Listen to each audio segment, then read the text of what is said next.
Hello दोस्तों, स्वागत है आपका all thing what anime channel पर। तो आज हम देखेंगे बिसर्क 99.7 का एपिसोड नंबर 8 कंसीप्रेसी। अगर आपने इससे पहले वाले एपिसोड को नहीं देखा है तो उसकी लिंक डिस्क्रिप्शन में मिल जाएगी। तो चलिए शुरू करते हैं। एपिसोड की शुरुआत में हम उसी महल को देखते हैं जो हमने पिछली वीडियो में देखा था, जो कि रात के समय काफी डरावना लग रहा था। ये वही किला होता है जो हमने पिछले एपिसोड में देखा था। उसके बाद सीन शिफ्ट होता है जंगलों की तरफ। हम देखते हैं अंधेरी काली रात में जंगलों में ग्रिफिन की पूरी सेना इंतजार कर रही होती है उस महल पर हमला करने के लिए। तभी ग्रिफिन पहाड़ी की दूसरी ओर देखता है। नदी के पास हम बहुत से सैनिकों को देखते हैं जो कुछ बना रहे होते हैं। हमें नहीं पता कि वो क्या बना रहे थे। तभी उनमें से एक सैनिक पानी में उतरता है रस्सी के एक हिस्से को दूसरी तरफ ले जाने के लिए। हमें नहीं पता वो उस रस्सी का क्या करने वाले हैं। तो चलिए देखते हैं आगे क्या होगा।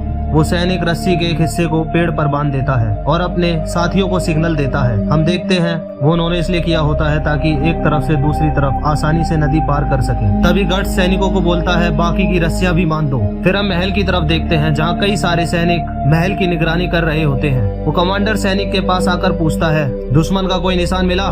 सैनिक जवाब में बोलता है बिल्कुल नहीं। कमांडर हंसते हुए बोलता है चाहे 100 या 1000 दुश्मन भी हमला करने की कोशिश करें, बहादुर ब्लू वेले की इलाइट हैवी असॉल्ट आर्मी यहाँ है। हमारी निगरानी में कोई एक कदम भी नहीं रख सकता। तभी कमांडर अपने पास वाले सैनिक से बोलता है सुनो, जंग में तुम्हें हमेशा सतर्क रहना चाहिए, लापरवाही नहीं करनी चाहिए। ये कहकर कमांडर वहाँ से चला जाता है। वहाँ ग्रिफिन की सेना तैयार हो चुकी होती है उन पर हमला करने के लिए। हम देखते हैं वो लोग नदी पार कर रहे होते हैं अपने साथियों के साथ। तभी कुछ सैनिक आपस में बात कर रहे होते हैं। उनमें से एक सैनिक बोलता है हमारे कमांडर आज कुछ ज्यादा ही सतर्क हैं। जवाब में उसका साथी बोलता है हाँ क्यों नहीं, उन्हें इतना जरूरी काम दिया गया है, मुझे लगता है वो उत्साहित होने से बच नहीं सकते। फिर एक सैनिक गट्स को निकलने के लिए सिग्नल देता है। गट्स इशारों में उन्हें जाने के लिए कहता है। तभी गट्स एक और सिग्नल देता है पंछी के थ्रू ग्रिफिन को कि काम हो चुका है। वो इस सिग्नल द्वारा उसे बताता है कि सेना तैयार हो चुकी है हमले के लिए। हम देखते हैं वो पंछी उनके पास पहुंच गया होता है। फिर ग्रिफिन के साथ सभी लोग उस पंछी की तरफ देखने लगते हैं। वो पंछी सीधा जाकर रैकेट के हाथ पर बैठ जाता है। रैकेट उन सभी लोगों को बताता है कोई शक नहीं है, अगले पड़ाव के लिए सिग्नल है। ये सुनते ही ग्रिफिन उन सभी को आदेश देता है हमला करने के लिए और वो सभी लोग निकल जाते हैं उस महल पर हमला करने के लिए। इससे पता चलता है कि वो सभी लोग सुबह होने का इंतजार कर रहे थे। हम देखते हैं पहाड़ी पर ग्रिफिन की सेना तैयार होती है उन पर किसी भी पल हमला करने के लिए। वहाँ पहरेदार सबको देखते ही चौंक जाता है। वो बाहर देखता है कि सभी सैनिक लड़ने के लिए बहुत ही बेकाबू हो रहे हैं। तभी वो पहरेदार चिल्लाता हुआ जाता है और बोलता है दुश्मन का हमला, और उन सभी सैनिकों को सिग्नल देता है चौकन्ना होने के लिए, जिससे कि उन सभी को पता चल जाए कि कुछ ही पल में हमला होने वाला है। हम देखते हैं महल में सभी सैनिक अपनी अपनी जगह पर तैनात होने लग जाते हैं उन सभी पर हमला करने के लिए। दूसरी तरफ गट्स भी आ रहा होता है बाकी सैनिकों को लेकर। तभी कमांडर हंसता हुआ उन सभी की ओर देखता है आखिर वो सामने आ ही गए। कमांडर अपने साथ वाले सैनिक को बोलता है उनके फॉर्मेशन के बीच में तोपे चलाओ। सैनिक कमांडर को जवाब देते हुए बोलता है सर इतनी दूर से उन तक पहुंचना नामुमकिन है। कमांडर बोलता है तो एक पूरी यूनिट भेजकर उन सभी को खत्म कर दो। कमांडर का ऑर्डर सुनकर वो सैनिक निकल जाता है उन पर हमला करने के लिए। तभी कमांडर उस सैनिक को बोलता है रुको 1 मिनट, ये उनकी चाल है। वो समझ गए होंगे कि इस किले को तबाह करना मुश्किल होगा, इसलिए वो हमें बाहर निकालने का प्लान बना रहे हैं। कमांडर हंसते हुए बोलता है वो कितने बेवकूफ है, तुदोर आर्मी के सबसे काबिल कमांडर सिर अडोन के खिलाफ इतनी बेकार चाल काम नहीं करेगी। सैनिक कमांडर से पूछता है अब हमें क्या करना चाहिए? कमांडर मजाकिया चेहरा बनाकर बोलता है उन पर ध्यान मत दो। कमांडर की बात सुनकर सैनिक चौंकते हुए बोलता है क्या? कमांडर बोलता है वो जैसे चाहते हैं उन्हें घूमने दो। वहाँ गट्स अपना सारा सामान दूसरी तरफ पहुँचा चुका होता है और अपने साथियों से बोलता है ठीक है अब चलने का समय हो गया। तभी हम देखते हैं जंग के मैदान की तरफ एक घोड़ा दौड़ता हुआ उनकी तरफ आ रहा होता है। उस घोड़े पर और कोई नहीं रैकेट होता है जो उन्हें गट्स का संदेशा देने आया होता है। रैकेट ग्रिफिन को बताता है मैंने पक्का कर लिया है कि सभी राइडर्स नदी पार कर चुके हैं। ये सुनकर ग्रिफिन उन सभी सैनिकों को ऑर्डर देता है बहुत अच्छे, दुश्मन की नजरों से गायब हो जाओ। हम देखते हैं ग्रिफिन के ऑर्डर देते ही वो सभी सैनिक वहाँ से निकल जाते हैं और दूसरी तरफ जहाँ से गट्स का ऑर्डर आया था। फिर हम उन दोनों सैनिकों को देखते हैं जो आपस में बात कर रहे होते हैं। वो कहते हैं लगता है वो वापस जा रहे हैं। अपनी जान जोखिम में डालकर इस मजबूत किले पर हमला करना बेकार है, और दोनों हंसने लगते हैं। जंगल में हमें गट्स दिखता है जो कि सैनिकों के साथ जा रहा होता है। वो जंगलों से होते हुए जल्द ही महल के पास पहुंच जाता है। वो सभी सैनिक महल के द्वार पर पहुंचकर द्वारपाल से बोलते हैं दरवाजा खोलो। द्वारपाल बोलता है क्या हुआ? सैनिक जवाब में बोलता है जनरल एक जरूरी ऑपरेशन के लिए किले को देखने आने वाले हैं। द्वारपाल बोलता है सच में? सैनिक बोलता है मैं खुद तुम्हारे कमांडर को जानकारी देना चाहता हूँ। हमें ऐसा लग रहा होता है कि जैसे ये कोई ग्रिफिन की चाल हो वहाँ गट्स को भेजने की। तभी गेट का द्वारपाल गेट खोलने आ ही रहा होता है। हम देखते हैं गट्स अपनी तलवार को कस कर पकड़ लेता है। हम देखते हैं गट्स और उसके सैनिक अंदर घुस जाते हैं उन दोनों सैनिकों को मारते हुए। रास्ता साफ हो जाता है। जो बाकी के सैनिक लौट गए थे ग्रिफिन के ऑर्डर पर, वो उस रास्ते पर आ ही रहे होते हैं जो उन दोनों सैनिकों को मारकर गट्स ने महल में घुसने का रास्ता साफ कर दिया होता है बाकी की सेना को अंदर लाने के लिए। हम देखते हैं ग्रिफिन की सेना महल के अंदर घुस जाती है। एक एक कर सभी सैनिकों को मारने लगती है। ये देखकर कमांडर चौंक जाता है और बोलता है इसका क्या मतलब है? तभी पीछे से एक सैनिक आकर कमांडर को बताता है वो पीछे के दरवाजे से घुस गए। कमांडर उदास और गुस्से में बोलता है पहले वो गायब हो गए और फिर पीछे से हमला किया, कितनी गंदी चाल है। कमांडर की हालत देखकर ऐसा लगता है कि उसने नहीं सोचा था कि वो लोग पीछे से हमला करेंगे। कमांडर अपने सैनिकों को बोलता है उन सभी को खत्म कर दो। सैनिक बोलता है जी सर, हम अपनी पूरी फोर्स से उन्हें खत्म कर देंगे। और फिर वो सैनिक निकल जाता है बाकी सैनिकों को ऑर्डर देने के लिए। दो सैनिक आपस में बात कर रहे होते हैं। बगल वाला सैनिक बोलता है क्या आप सिग्नल भेज दें? जवाब में दूसरा सैनिक बोलता है नहीं, हमें पहले उनके आने का रास्ता सुरक्षित करना होगा। छत के ऊपर सैनिक सैनिकों को बताता है दुश्मनों ने हमला कर दिया है, ब्रिज के सभी गार्ड्स को किले में वापस लाओ। हम देखते हैं महल में चारों तरफ मौत का नंगा नाच हो रहा होता है। बाहर ग्रिफिन बाकी सैनिकों के साथ इंतजार कर रहा होता है सिग्नल का। तभी कास्का ग्रिफिन से बोलती है हम यहाँ क्या कर रहे हैं? ग्रिफिन कास्का को बताता है हम सिग्नल का इंतजार करेंगे। तभी कारकस बोलता है क्या वो जल्दी नहीं कर सकता? कास्का मन में सोचती है इसमें कोई शक नहीं,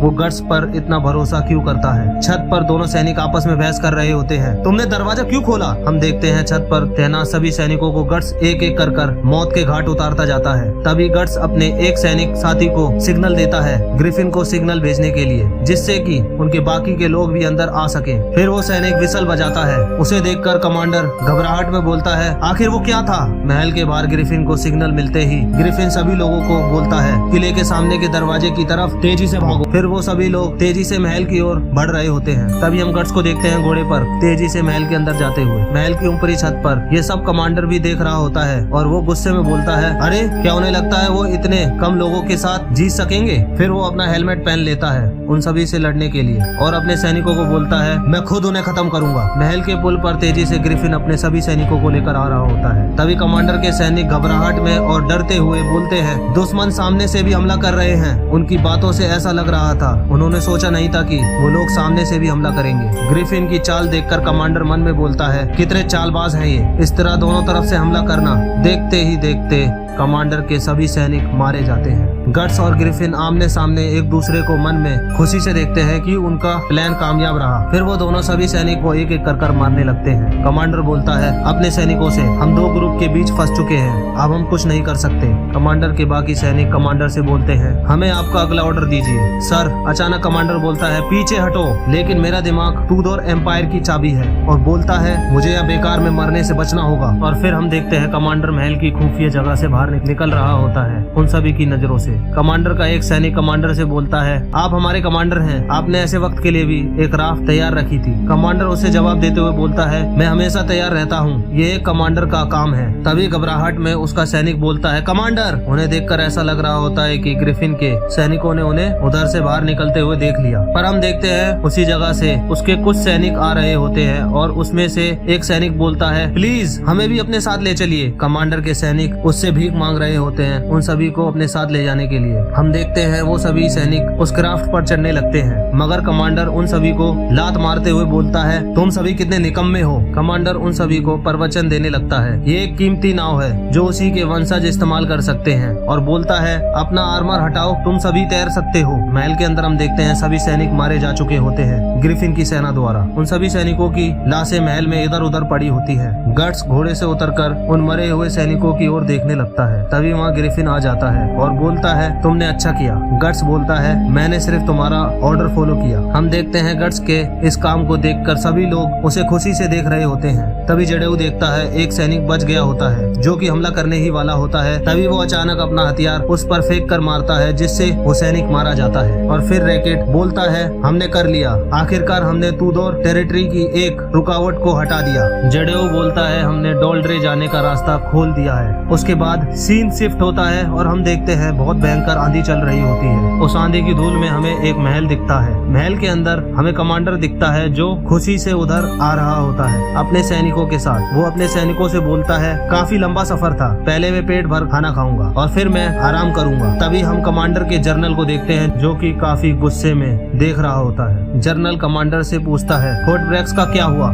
कमांडर जवाब देते हुए बोलता है हमारे दुश्मन बहुत चालाक थे, मैं भी उनकी चालबाजी के सामने कमजोर था सर। जर्नल बोलता है कमांडर से तो क्या तुम बस घुटने टेक कर किले को सरेंडर करके आ गए। कमांडर बोलता है नहीं, मैं जानबूझकर वापस आ गया और उन्हें कुछ समय के लिए किले पर कब्जा करने दिया। और बोलता है इससे हमें इकट्ठा होने का समय मिल जाएगा सर। जर्नल गुस्से में बोलता है बहुत झूठ बोल लिया, क्या तुम जानते हो वो किला डिप्लोमेटी के लिए कितना जरूरी है। जर्नल की बातों से कमांडर के पसीने छूटने लगते हैं। जर्नल बोलता है मैं तुम्हें चेतावनी दे रहा हूँ, मैं ये आखिरी बार तुम्हारा साथ दे रहा हूँ। जर्नल की बातें सुनकर कमांडर उदास होकर बोलता है लॉर्ड बॉस्कोन। जर्नल बोलता है एक योद्धा को हमेशा गर्व और न्याय के सिद्धांतों का पालन करना चाहिए, ये हमेशा सच रहा है। उसके बाद कमांडर जनरल की बातें सुनकर अपना सर झुकाकर साइड हट जाता है। हम देखते हैं जनरल वहाँ से चला जाता है। जनरल के जाने के बाद कमांडर गुस्से में बोलता है मैं उन्हें फैमिली में 500 सालों से चले आ रहे सीक्रेट टेक्निक से खत्म कर दूंगा। इसके बाद वो वहाँ से जाने लगता है। हम देखते हैं पीठ पीछे उसके सैनिक बोलते हैं कि अब 500 साल हो गए। अगले दिन हमें महल में कुछ लोगों की बातें सुनाई देती है। वो कहते हैं किसी बुरे इरादे से झगड़ा नहीं करना, हमेशा खुद का बलिदान करना। हम देखते हैं वो महल की असेंबली हो रही होती है जिसमें महल का राजा लोगों को प्रवचन दे रहा होता है। तुम्हें काउंट का टाइटल दिया जा रहा है, तुम्हारे दिल में स्वर्ग बना रहे, खुद को झूठ से अलग रखे। हम देखते हैं राजा ग्रिफिन को और भी ऊंचा ओहदा दे रहा होता है उसके हाल ही फिलहाल के काम को देखकर। हम देखते हैं राजा की बेटी ग्रिफिन की ओर देख रही होती है। बाहर राजा के रिश्तेदार को देखते हैं जो कि काफी गुस्से में लग रहा होता है और वो मन में बोलता है अब वो काउट्स बन गया। वो ग्रिफिन की बात कर रहा होता है। महल में कुछ महिलाएं आपस में बात कर रही होती हैं। क्या तुमने सुना सर ग्रिफिन को काउट का ओहदा मिला है। उनकी बातों से ऐसा लग रहा होता है कि जैसे कि वो बहुत ही ऊंचा ओहदा है जो ग्रिफिन को मिला है। बगल वाली लेडी बोलती है वो बहुत हैंडसम है, मुझे जलन हो रही है क्योंकि वो बहुत ही आकर्षक है और किसी भी औरत से ज्यादा सुंदर है। इतना ही नहीं वो किंगडम के सबसे महान स्वॉर्ड्समैन है। और वो लेडी ये भी बोलती है उनकी तुलना में वो सभी कोर्ट्स मिनिस्टर्स रूखे और अड़ियल है। वो बाकी मिनिस्टर की बुराई कर रही होती है और बोलती है वो बेचारे ऑफिशियल्स सर ग्रिफिन की बराबरी नहीं कर सकते। उनके पीछे हम उसी व्यक्ति को देखते हैं जो उनकी बातें सुन रहा होता है। उनकी ये बातें सुनकर वो क्रोध और गुस्से में उन सभी को बोलता है बहुत हो गया, तुम्हें ऐसी बात नहीं करनी चाहिए। वो सभी महिलाएं डरते हुए बोलती है हमें माफ कीजिए योर एक्सीलेंसी और फिर जल्दी से वहाँ से चली जाती है। वो व्यक्ति उन महिलाओं की बात सुनकर बोलता है चुगलखोर कहीं की। तभी उसके पास एक व्यक्ति आता है और बोलता है चिल्लाने का क्या फायदा, अब आपकी आवाज पूरे कोर्ट में गूंजती है। ये वही गंजा व्यक्ति होता है जो हमने पिछले एपिसोड में देखा था। और वो बोलता है किसी वजह से आप बहुत परेशान लग रहे हैं। और वो उससे पूछता है आप इतने परेशान क्यों लग रहे हैं। वो गुस्से में बोलता है इससे तुम्हारा कोई लेना देना नहीं है। वो गंजा व्यक्ति बोलता है क्या आपने किंग के अपकमिंग फॉल हंट के बारे में सुना। वो मिनिस्टर बोलता है इसमें सुनने जैसा क्या है, मेरी यूनिट व्हाइट ड्रैगन नाइट को हर बार ये काम सौंपा जाता है, तुम कहना क्या चाहते हो। वो गंजा व्यक्ति बोलता है इंपीरियल रिक ने बैंड ऑफ द हॉक के किंग को एस्कॉर्ट करने की रिक्वेस्ट की है। उसकी बातों को सुनकर मिनिस्टर चौंकते हुए बोलता है ऐसा नहीं हो सकता। वो गंजा व्यक्ति बोलता है ये भरोसेमंद जानकारी है। मिनिस्टर उसका कॉलर पकड़ते हुए गुस्से में बोलता है बकवास, फॉल हंट एक जरूरी इवेंट है जिसमें किंग और फ्यूडल लॉर्ड्स के बीच दोस्ताना रिलेशन बेहतर होते हैं। हमारे बेस्ट नाइट व्हाइट ड्रैगन्स ही सिर्फ किंग को एस्कॉर्ट करने के काबिल हैं। वो नए चोर हमसे ये हक कैसे छीन सकते हैं। और फिर मिनिस्टर उसे धक्का मारकर पीछे कर देता है और बोलता है हिज मैजेस्टी क्या सोच रहे हैं। गंजा व्यक्ति मिनिस्टर से बोलता है कि आप इस मामले को आगे बढ़ने देंगे। मिनिस्टर पूछता है क्या मतलब। गंजा व्यक्ति बोलता है व्हाइट ड्रैगन्स किंगडम की सबसे ताकतवर यूनिट है, फिर भी बैंड ऑफ द हॉकिन की सफलता की वजह से उनकी ग्लोरी बहुत कम हो गई है। मिनिस्टर गुस्से में आग बबूला होकर बोलता है तुम। गंजा व्यक्ति बोलता है ये एक अफवाह है जैसा कि मैंने कहा, ये कोर्ट के अंदर की अफवाह है। ये फैक्ट है कि band of the Hawking Ajay है। जंग की उथल पुथल खत्म होने का अभी कोई संकेत नहीं है, इसलिए वो आदमी मिनिस्टर आदमी मिलिट्री एक्सप्लोइट के जरिए सम्मान पाता रहेगा। इसके अलावा हिज मैजेस्टी उस लड़के की बहुत परवाह करते हैं, आप देख ही सकते हैं। वैसे मैं जानता हूँ उसने ही हिज मैजेस्टी का भरोसा जीतने के लिए क्या किया, लेकिन हालात बुरे हो गए तो वो लड़का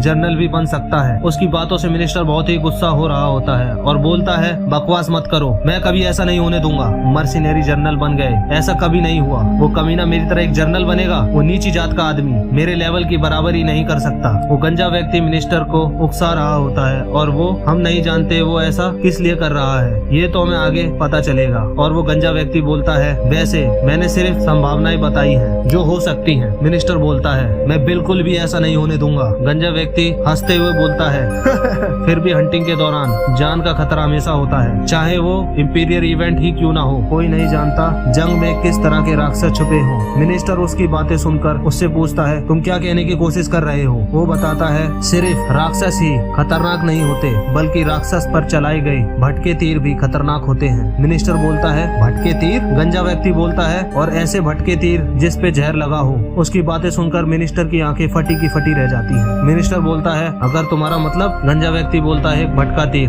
जनरल। मिनिस्टर भयानक चेहरा बनाते हुए हंसने लगता है और बोलता है, भटका तीर, दिलचस्प। और फिर वो पीछे घूमकर जाने लगता है और बोलता है, उसके जैसे आम आदमी के लिए ऐसी मौत बिल्कुल सही रहेगी, और हंसता हुआ वहाँ से चला जाता है। उसकी बातों से ऐसा लग रहा होता है कि मिनिस्टर अब एक षड्यंत्र रचने वाला है बैंड ऑफ हॉकिन के खिलाफ। इसी के साथ हमारा 8वां एपिसोड खत्म होता है। मगर सोचने वाली बात यह है, वो नाइट इस बार भी बचकर निकल गया बैंड ऑफ हॉकिन से, मगर इसमें एक नया विलन इंट्रोड्यूस हुआ है जो कि ग्रिफिन के खिलाफ बहुत ही बड़ा षड्यंत्र रचने वाला है। वो आगे क्या करता है ये तो हमें आगे के एपिसोड में पता चलेगा। अगर आपको वीडियो अच्छी लगी तो हमारे चैनल को सब्सक्राइब और वीडियो को लाइक करें। मिलते हैं अगले एपिसोड।